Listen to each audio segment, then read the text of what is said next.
Sanakori of Arayeke Yukayeke, and of course, Taino Nation. I'd like to welcome all you future downloaders of this video and anyone who's coming live. Right now, I'm just going to wait a few moments and see what happens. Oh, wait a second. Can't forget my upia.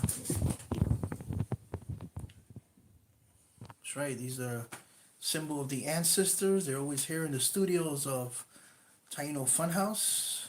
And I'd like to thank all of you for coming in. Today, topic is a topic that everyone who talks to me, either in ceremony or just conversating about Taino culture, they always ask me, who is God?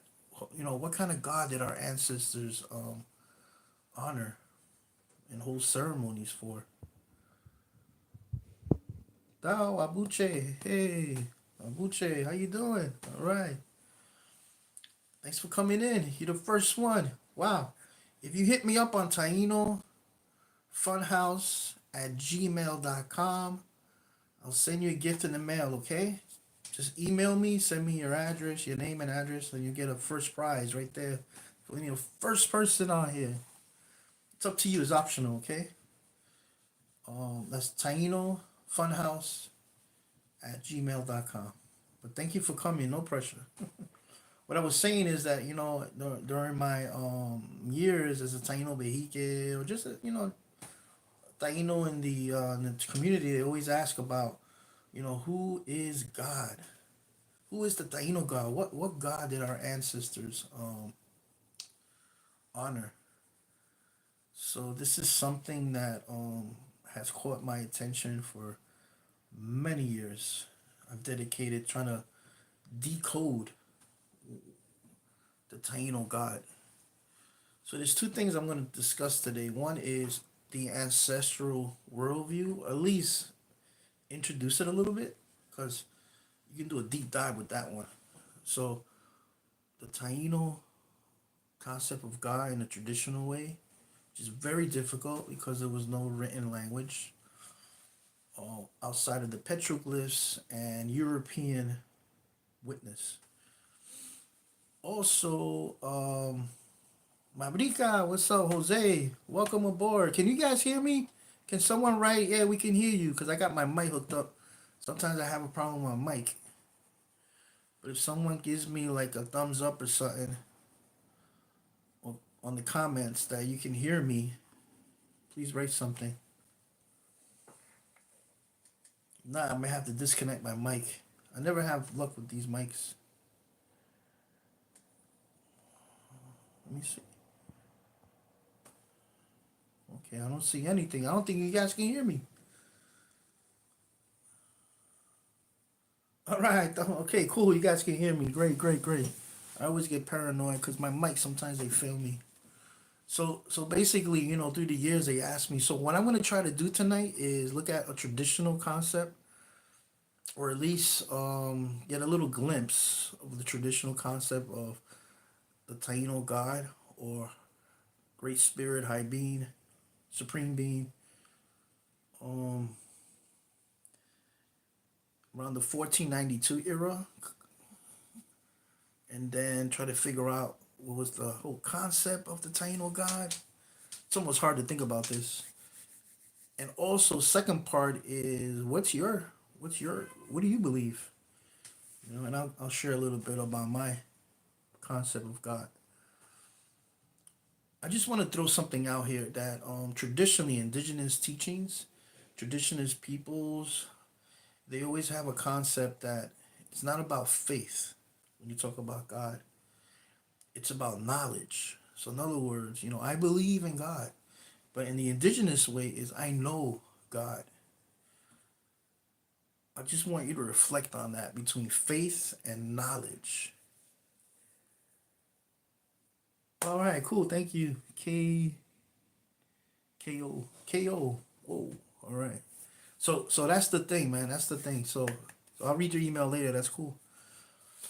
Ask any questions and I'll try to respond. Okay. Now I'm not gonna go deep dive into the creation stories. But if you guys didn't know this, Christopher Columbus had a plan to divide the people. Okay, so what he did was he got Ramon Pane, who was a friar, a religious brother or monk, and he commissioned Ramon Pane to discuss with the caciques, the bejiques, who is your God? Who is your Taino God? Who do you worship? Who do you honor? And Christopher Columbus had this idea that if he can learn their concept of God, their reality of God, then we could use it against them. Just read his journals, and he talks about this, how he used the knowledge of our ancestors to his advantage to divide the people. Now, I'm not going to say conquer because he lost. And all these people that history, they call them conquistadors, man, I don't see them around anymore. And if they are, they're a little disguised, but what we call colonization, right? But, but we won that war. He won the battle, we won the war, non-violently, because we're still here. But I'll give it to Columbus. He used a lot of these concepts, these spiritual concepts, to divide the people, especially the caciques. So what did Ramon Pane write? Now, also historically, we know that Ramon Pane original text in that medieval Spanish disappeared. It's gone. It's destroyed. We don't know where it is. So we have I guess a secondary source from Peter Martyr, a famous Italian Catholic Einstein of his time. Started right, he got a copy of a copy, and you know, listening to eyewitness accounts, and he put all this together into his books. So we have what we know of by name. We have it through Peter Martin and so on. It's an Italian translation of the original Spanish. In the future, I'll discuss more the historical context, but it's important that we know this. So what we know now about Yaya, Yayael, Yokahu, Atabe, we learned it, at least the words, from the invaders. Can we trust them? Hmm. Can we trust people who lied, who raped, who stole, whatever, you know, took the world upside down, our Taino world? Do we trust their account? Well, there's ways you can figure out. Um, I know in one of the readings you read Bane, he starts giving some criticism when he talks about the semis. He talks about how they're like devils, they're worshiping devils or demons. So I guess that's a little clue that they were a little upset of what they were witnessing. So maybe it did happen. Well, that's for another video. But for today, let's just say what we know what the Spanish wrote is truth. Okay. So one of the things that we discover in these creation stories is this character of Yaya. Okay. Now there's been many translation of Yaya. I think one of the strongest translation of Yaya is we see the spirit of spirits. So right there you have a pecking order. He's not just a spirit. He's the spirit of all spirits. But will you want more Taino representation in media? Like, oh yeah, definitely. We need more honest representation in movies, cartoons, video games. Definitely. That is random, but it's cool. It's all part of it. I love that question. So we definitely need more Taino representation in Hollywood. Definitely. Oh, awesome. That's true. Correct. Thank you for that question, Melody. So So Yahya is the supreme being, one out on from Yale. He translated that word Yahya into spirit of spirits. And yet, when you read the story, here's this a fatherly figure, also a husband, because in the story he has a wife. So right now you're thinking paternal lines here. So so this Yahya has a son, Yayael, son of Yahya. And in the story, Yahya was a little rebellious, or very rebellious against his father. So much so that the father banished him for 4 months. And Yaya came back before the 4 months, and he was killed by his father. Oh, originally the rebellion was that Yaya wanted to kill his father. So a lot of linguistics have talked about these names as well. Yaya. And Yaya can be seen as the highest order. You know, if you're looking at a pecking order, he's on top. Was our fluent dialect a race from other countries speaks their fluent, but some do not? Yeah, that's a good question.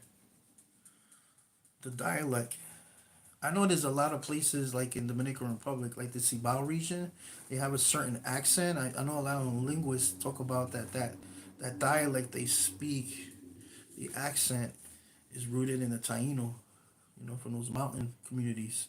Puerto Rico too, there's a lot of words that are not used in Spain or in South America. They're dialects, words, phrases from the Taino. Man, I gotta do a show on language. There's a lot of people out there who are creating these language books now. I promise to hit circle around that. So here's this Yaya. So Yaya is the highest form, and Yaya is like the lowest form. If you look at a pecking order. Or in a metaphysical level, Yaya is like the old power, like you can't get greater than Yaya. But then you have Yaya who's the opposite. So he gets killed. Speaking of, okay, yeah, the word gua is of the gua of the. Speak of this, Finding Nemo in Navajo. Whoa. When you want people to do translations of media, books, movies, video in Taino or Taino Naiki. Yes, definitely. That would be nice. It'd be cool to have our movies though, because like I say, that's a great story right there to be told. It's a little deep. I mean, it's a little strong for children. Talking about death and stuff. But Yaya took the bones of his son that he killed and he put it in a gore just like this. Okay. Now he hung this gore on top of his cane where he lived, and there it stood for many many years, millenniums. Yes, I agree. Thank you. Awesome. Chévere. It's good. And then after a while, according to the story, Yaya was alone. He had a longing to see his son. So he asked his wife to bring the gore down. So she took it down, and then the gore was filled with bones. I'm sorry, bones were there already. Water and fish. And then they started to eat the fish, right? So that's the first peek into this whole higher being. Ed. So I just want to introduce that to you if you guys didn't know that. Now there's another story about a woman who gave birth to four sons, and she only named the first son Deminan Karakarakor. Itibakahubaba, her name is in the stories. And she died after giving birth to the first son. That's why he was only named Deminan. And then he had three brothers. A lot of people interpret this as the four directions with the Earth Mother in the middle. Okay, so then we have a glimpse of that story of Deminan. Now, we're gonna go. I promise I'm gonna go deep into those stories in a little future video. But now, Ramon Pane, when he asked the Behikes, the Caciques, this is what they said. They said, well, the question was, who is your God? And Ramon Pane recorded, our God is Yokahu Bagua Manakoti. Yokahu meaning the Lord of the Yucca or the Spirit of the Yucca, of the water or the ocean, which is the waters, the sacred waters. So the Spirit of the Yucca, right here, of the water with no beginning, or many interpret it as no father. Okay. But they told Pane, but Yokahu had a mother. Now, according to Bartolome de las Casas, who was a priest and a friend of the Taino, He in his writings he says it was Atabera or Atabe was the mother. So here he introduced for the first time a European asked the question, "Who is your God?" And then he says, "Yokahu Bawa Manokoti." Juan Arom translate that beautifully into the spirit of the Yuka or the Lord of the Yuka, who comes from the water, who had no beginning or did not have a father. Hey, what's up, Jose Baez? Good to have you. So this is my semi of Yokahu. I got it from the Dominican Republic. Mr. Ramon, my brother Ramon Guillen, who makes these semis for many years, over I think close to 40 years. I was gifted with this beautiful Yokahu. If you ask me, this Yokahu is a represent. Now you're asking me, okay? With my studies, you know, straight up, he's a son, right? He's a son. They say he had a mother. So if he had a mother, he's the son, right? So now we have a dualistic kind of relationship. We have a energy of masculine. Now mother, we want to say divine mother. Now we have a concept of a feminine energy, feminine power. So you got feminine in the mother, Atabe, and then we have Yokahu, her son. So I don't know about you, but just that's a little clue for me. And this took me many years to figure this out because a lot of people stay stuck on the masculine. But if Yokahu is the creator, the God, and Yokahu has a mother, whoa, wait a minute, hold on. If he's God, who's this mother? You know? So here we have this wow, now we're entering the realm of duality. But within this duality there's oneness. Mother and son, that energy of mother and son, that whole concept of that relationship, you know.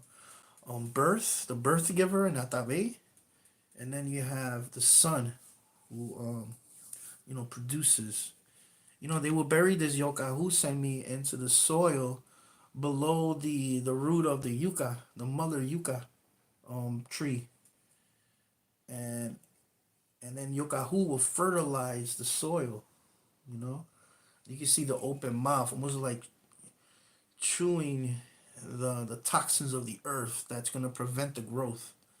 And this one doesn't have the arms, but there's usually arms and there's legs, like he's pushing, he's crawling, like a digging motion. So the Yokahu is in the soil, and they still find semis all different sizes in the Caribbean. So this was a ceremony that was performed by the farmers, the Naburias, probably under the direction of the Behike, where they will bury this semi Yokahu, very sacred semi. Well, I'm gonna get it later about semiism briefly, but I don't know about you. I'm hearing a lot of feminine energy, mom, and masculine energy, son. So I'm thinking of yin yang, masculine, feminine power intertwining as one. So it's not really separated, mother, son. But I believe the Taino God has to be seen as both male and female, intertwined, that energy. I could be wrong, but I've been investing a lot of time in trying to figure out this whole dualism. And in future shows, I'm gonna get into the writings. So wow, when you read Ramon Panet's work, he also talks about semis. So not only do we have a mother creator and a son creator, but now we have 12 separate entities, okay? What we call semis. Semis are these sacred beings that have energy in them. And for Taino people, there's I know the Smithsonian Museum, I believe they have over 50,000 in their collection of semis. As Taino, our traditional spirituality, those semis have power. They're alive. They're not just sculptures. This is not a sculpture. This is actually a life force. I like to say life force. You know. So even though those semis are tucked away in drawers and in lockers For us Taino, traditionally, these are beings, sacred beings. They're alive. Now, my question to you all is this: are these sacred beings separate from God? Are they separate from the masculine, feminine energies? Well, in Ramon Panet's work, he talked about 12 major semis, and they really separate like male, feminine, male, masculine. According to in the Cave of the Jagua by Antonio Arroyo Stevens, he has a chart that he talks about the 12 semis according to the writings. We already talked about Yokahu. He was the first one in the masculine part. And then his opposite, remember we talking about dualism, his opposite is Mautireye Guayaba. And Mautariye Guayaba is representative of the bat, like the bat. He's the Lord of the Death, right behind me. Lord of the Death. So Yokahu is the Lord of the Yuka, or the spirit of the Yuka that gives life to the people, those carbohydrates you need in the islands to do your work, and also the drink. And then you have Mautiraye Guayaba, who's the spirit of death. So this is whole concept of life and death intertwined. See? If you could think of the yin yang, it's all one, you know? So our ancestors right now are telling us, they're giving us clues that, hey, this semi of Yokahu is representing the life force, and then you have also the reality of death in Mautire Guayaba. So you got life and death, and they're opposite of one another, but yet they're one. It's like a push-pull. And then Yokahu has two semis backing him up. And the first one is Baibrama, and Baibrama is represented as the fire keeper, you know, the spirit of fire. And then Baibrama has a fellow guardian. Well, yeah, who do you see him calls them guardians of Yokahu? I like to use the word companion, but it's Baraguabael. And Guabael is the guardian of the plants, the farms, you know.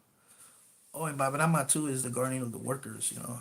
So you have Baibrama, you have Baraguabael, and on top you got Yokahu. One, two, three. Then you have Baibrama, which is fire, and then you have underneath Matide Guayaba, you have Obiye Guabian, and he is the protector of Guabe. Guabe is what a lot of Christians call heaven, or I would say the spiritual world, the spiritual realm. And he's representing like a deity, like a dog deity almost, you know, the dog with the four legs, almost has a face of a dog. So so we have um Obied Wabian who protects Wabe, and that's the spirit realm where the dead live, the Opias. Then Baraguabael, who is plants and growth, nutrition. Opposite of Baraguabael is Colocote, and Colocote is the spirit of romance, sexuality. You know, very popular semi. Now, when you look at Atabe, you're looking at Maharu. Maharu is when there's no clouds in the sky. Our ancestors used to say Maharu. That, you know, there's no clouds. The sun is up. The power of way. And then Maharu has he has a companion, and that's a boy Nayed, and boy Nayed is the gray serpent, the son of the gray serpent. We're going to get into that in the future, but son of the gray serpent, um, the fertile rains that come down. Okay, in a future show, I'm going to talk about boy Nayed because that's a very powerful semi representation. Now, opposite of Atabe. Now remember, the Semi of Atabe, and according to the writings, represents the still waters, the rivers, the ponds, lactation, pregnancy, birth. That's all Atabe. And there's stories that when a woman cannot get pregnant, she will receive a stone from a Behike to help her become pregnant. Great insights and clues into our ancestral worldview. So opposite of her is Guavan Sesh, and Guavan Sesh is the hurricane. A lot of people interpret Guavan Sesh as like evil or destructive. And yes, the huracan is destructive, huracan, pero también also it's the menstrual cycle. Okay, so you have Atabe who's pregnant, and then you have Oiti Wakahubaba. A lot of those semis you see, they have big breasts and they're pregnant. That's that fertility goddess. And then you have, what is it? I just said it, Guaman Sesh. She's menstrual cycle. She's, you know, death. It's being erased. You know, life, death, life and pregnancy and birth. And then you have Guaman Sesh. The hurricane is the replenisher, the cleansing force.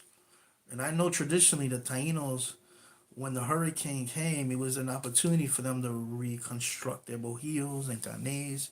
It was a new beginning. Just like the menstrual cycle, right? A new beginning. You started all over again. Wow.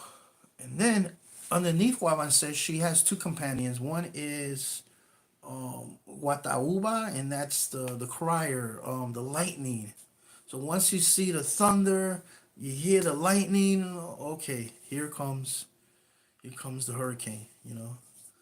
And then there was another companion, Coacristie. And Coacristie, I always say that she's the mudslide spirit. When the muds will come down, the mudslides, and you can destroy villages and kill. So Coacristie had that power of the mountains, the waters from the mountain coming down. So our ancestors, who is your God? Our God is Yokahu Bagua Manakoti. And he had a mother, Atabeira, Atabe. So when they're talking about these 12 semis, my interpretation, I want to share this with all of you. And if you have any comments, please, you can always write me also on Taino Fun House at gmail.com. Hey, it's always fun to talk about God, right? In the Taino way. So here's the thing. These semis that we see, right? These semis, and I wish I had the other semis. Maybe in a future show, I'll show them to you. But this is our ancestral knowledge, our ancestral way of understanding this power we call God, right? Or for many religions, they have different names for God, Yahweh, or different words. So, from my understanding, these 12 semis, that many people see them as guardians or companions of these superior sacred beings. And here it comes, ready? And please, this is not gospel truth. This is a Taino is trying to figure it out. A Behike. It was our ancestral way of breaking down these powers that we call God. And the best way our ancestors would do that, they'll just look at nature. So Yokahu, Yuka, representing food. What power? Right now, 21st century, I know a lot of countries are trying to create food, fake food. But creating food, that's a power, man. You have to have tremendous power to create food, to create a tree, to create fruits, to create yucca. So that's one aspect of God. Our ancestors kind of like, oh man, the spirit of the yucca, spirit of food. And then the opposite, Matire Guayaba. For me personally, I felt that our ancestors in a traditional way, just like us, we saw visions of our relatives, before we die. In the medical field, I'm a hospice social worker. How many times, maybe 90% of the time, when my patients tell me, hey, my mother came to see me last night, just the way I'm talking to you now. I'm like, really? What did she say? She says, I'm here to take you back home, you know? So, and then the patient dies soon after, maybe a day later or something, or maybe that same night. So I believe our ancestors also had that spiritual connection. I know the Behikes and the Caciques did because they consumed the cojoba, which activates the DMT and the pineal gland, in which you can travel to the spirit world. Wow. So not only did we know this power called Yokahu of food, but we also know this power that hey, when we die, there's something outside of this realm that we call Mother Earth, whatever. So that's two main powers they figured out: a life force power, and also it doesn't end. Energy does not end; it goes somewhere else, and we call it Guave. Man, think about that: life and death, and they unify that. It's funny in Hollywood they say indigenous peoples are like backward or savage. This is some deep stuff right now. That even the Spanish, Ramon Panay, he writes in his book, I don't know, I don't get this. I don't know what comes first. I don't know what comes last. He admits it. He has no clue what's going on. Well, we did, right? Look at Brahma, the spirit of fire. You tell me about fire. What does fire talk to you? I mean, what does fire tell you? I mean, in civilization, fire, once we figured out how to make fire, energy from nature, that's it. We're able to cook. We're able to warm our bodies. We're able to migrate from the ice age down to the south to the north, Pacific to the east, east, west. Thanks to fire, man. Fire. Energy of fire. Way, the sun. And that's by Brahma. According to the stories, when there was a time of war, they will burn by Brahma, a semilla by Brahma. The spirit of. So, I promise in a follow-up video to this, I'm going to write all the names down and so on. I'll do a nice video on that. So, Baraguabaed, here's another spirit of Semi. And what does Baraguabaed represent? It represents, one of the reasons why I didn't want to write stuff down, there's an ancient tradition I'm using right now. It's the tradition of storytelling. This is the oral tradition, no books. I'm sharing what I know to you, so that's oral tradition. So that's why I'm not using any fancy words behind me and stuff. But eventually I will. So by Brahma, I'm sorry, Balaguabael, he's the plants. Right now, I don't know about you, but me personally, when I plant a seed in my apartment window, man, I get so happy when you see the plant growing, right? From seed to plant, you see it grow. I don't know about you, but that's a relationship to me. Um, Especially when you come to your room, you see the plants growing. For example, I got this plant growing here. It was really tiny. There's the roots growing. This is a relative, you know. This is a relative. So by Brahma, Baraguabae represents the spirit of the plants, the spirit of the earth. Growing growth. That's a spirit. That's a power. Now, Obiegwa Biran, that's the dog deity. There's many stories told about Obiegwa Biran, the dog deity. How it was I won't say the word deity, but the spirit of guarding Guave. So right now, our ancestors have this concept, this power of another realm, a spirit realm that's different from the earth, and it needs to be protected. Okay, so protection was very important, it seems, for our ancestors. And then Gorokote, right? Very popular Semi. In the stories, there's funny stories how Gorokote would be in a cacique's cane, which was where all the Semis were. And then Gorokote will escape and have sex with his wives. So Gorokote is something else. But here it is, the spirit of sexuality, you know, the spirit of romance. I don't know about you. I love plants, planting and seeing them grow. Exactly, man. That's power right there. And we're empowered with that power to plant that seed, see and grow.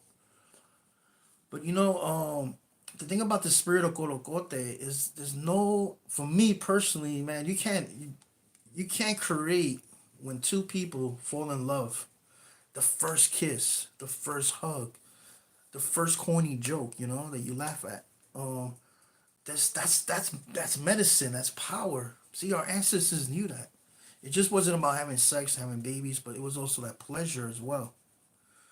So humans have a capacity to bring life through the mother, and with the help of the father, right? That dualism, right? The oneness. But also when two people could be of the opposite sex. I mean, the same sex. They can still create that love bond. See, it's a power beyond what we think is correct, right? Love has no limitations, and our ancestors knew this. Um, yeah, so romance and procreation. It's a good combination. We can't create that, right? I mean, we try, but we still have to have that organic substance, right? Um, then you have Atabe, man. That's the spirit of birth, right? A lot of science is what they call this the Big Bang Theory, right? Right. And now the Hubble's telescope, seeing all these galaxies from the far past, these explosions, man. For me, that's birth, the power of birth. You know, birth. Think of that power. That's Atabe, that giver of life. And then Wabansesh, the menstrual cycle, the spirit of death, will also have the capacity to when they give life. So it's like this again, this yin yang, life, death. That's the togetherness, the unity. So, man, personally, I know a lot of my women in my life have had horrible menstrual cycles, with pain and stuff, and it's sad that society doesn't really, get back to work. They really don't give women like sick time for that, and it's a burden, I think for women, but it's a reminder for us about that whole life death, the capacity to give life, and if you don't give life, then there's the death element, the menstrual, and the body knows how to it knows how to replenish, to clean itself. It's amazing, and the blood reminds us, blood is life force, you know, but there's hope from death to life, death to life. Maharu, he's the semi that represents a sunny day, beautiful day. And then Baraguabaed is the fertilizing rain. So I know a lot of people, and sometimes I'm a victim of this. When I see a rainy day that's damp and cold, I be like, damn, it's a horrible day. Well, it's a horrible day for me, maybe, but not for those plants, you know? Um, because the rain is coming. You can't stop it. And that's a beautiful thing, right? Because there's a lot of people in different countries don't have that rain. New Mexico has 9 inches of rain a year. Go visit your neighborhood desert. See how you like living there without any water. So water is precious. Hey, what they say, water is life. Um, so these are all powers. So then you have Guatauba, the lightning, the thunder. She's announcing to the world, get ready. Okay? And Caribbean folks know this really well. I've never experienced a hurricane, but I did experience a tropical storm. And I don't know if anyone ever experienced a tropical storm or a hurricane. I was shaking. I admit it. I was nervous. I'm like, yo, when I first heard that thunder, it was like, I felt like it just hit the roof where I was staying. And it scared me. Like, yo, I gotta hide. Love your channel, man. I'm so glad I found it. Oh, cool, man. Thank you, bro. My parents are from Dominican Republic. Excellent. I've been spending a lot of time studying in Dominican Republic. There's a cacique Behike. His name is Boynayed, too. He brings the rain. Actually, I went to his arreto last September, and on the last day, it rained so hard, man. It was a deluge. I said, of course, Boynayed's here. He's running the arreto. And no one stopped. They were just like dancing. That's cool, man. Have you ever danced under a storm, a rainstorm? It's very refreshing. Um, so here's the thing. So we have this spirit of warning, spirit of wonder and awe, the lightning, the thunder. I don't know if anyone counts. Like when you hear thunder, you start counting, see how far it is. They said that if you count to four, it's like 4 miles away or 5 miles. I don't know if anyone ever done that. And then Coacristie. Coacristie has that power to bring down those rains, man. Like down up, from the mountains coming down. It can destroy a whole village, so you have to be careful. That energy from the mountains. So what does this all teach me? What I think it's all about. I believe our ancestors did not were not really interested in naming God per se, because for some reason, this is what I believe. I felt like they not felt. I thought that they just figured it out. That what, God is just so powerful that we just don't know God's true nature. How can we name God? How can we put God in a box? But Ramon Pane, I can tell you one thing: God is everywhere.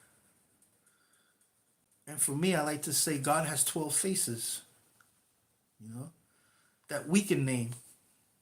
And sometimes we see this power in the spiral, or the double spiral. We see that power of death and life. One, when a sun becomes a supernova, you know, what was in existence, the sun for billions of years, boom, all of a sudden death comes. But yet energy is still there, man. Then it turns into a black hole, and that black matter stuff. And our ancestors, man, they were students of the stars, man, the planets. They figured this out. Like there's this power beyond power, you know and we get glimpses of this power. We get glimpses of the little plant that grows. We get glimpses of childbirth.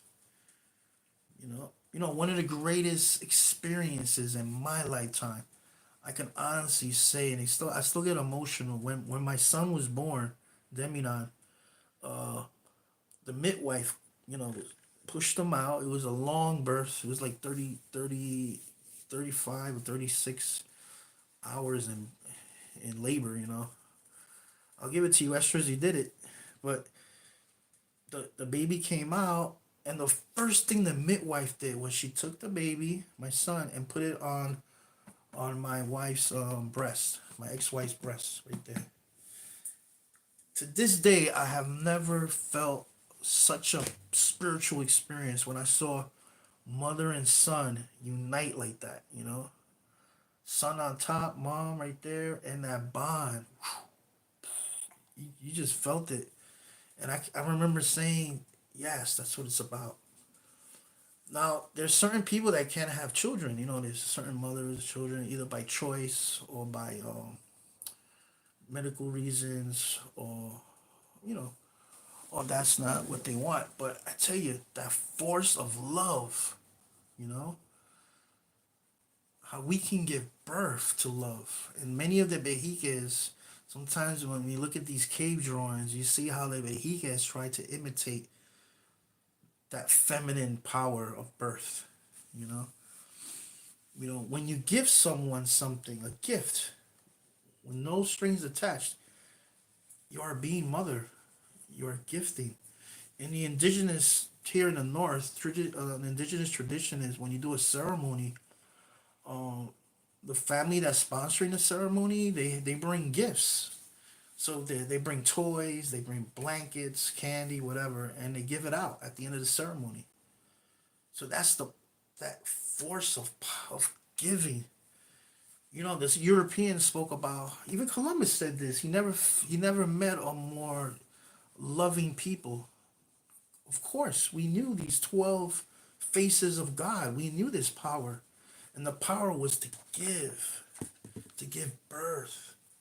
Oh, you're a stranger. You don't know our ways. Well, let's teach you.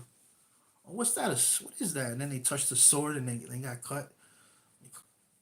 You know, well, we figured out that quickly what that was about, but that's a different video. But here's the thing. Who is the Taino God? The Taino God, personally for me, and I use Boni Naiki language by Javier Hernandez. This is my interpretation of God, the Taino God. Ready for this? Ahutira Ainka. Ahutira Ainka. Ahutira Ainka. So it's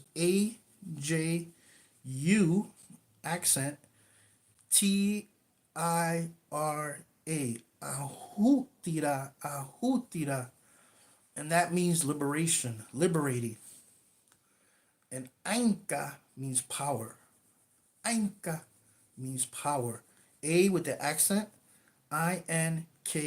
So after all these years of trying to understand who is the Taino God, I personally, my representation of Taino God is Ahutira Ainka, the liberating power.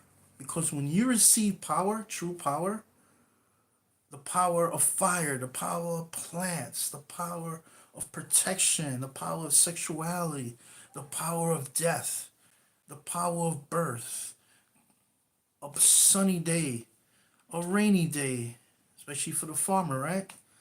The magnificence of a storm, new beginnings, the power of lightning, the power of thunder, the power of the waters coming down from the mountains, the rivers. That's power. And all of that is liberating. Okay? It liberates us. And I personally believe this is how our Tainos saw this ultimate power, this ultimate reality, you know. For me, it's power, but it's not just power, it's liberating power. And right now, in our societies, both in the Caribbean, United States, many of the European unions, and so on, power means money.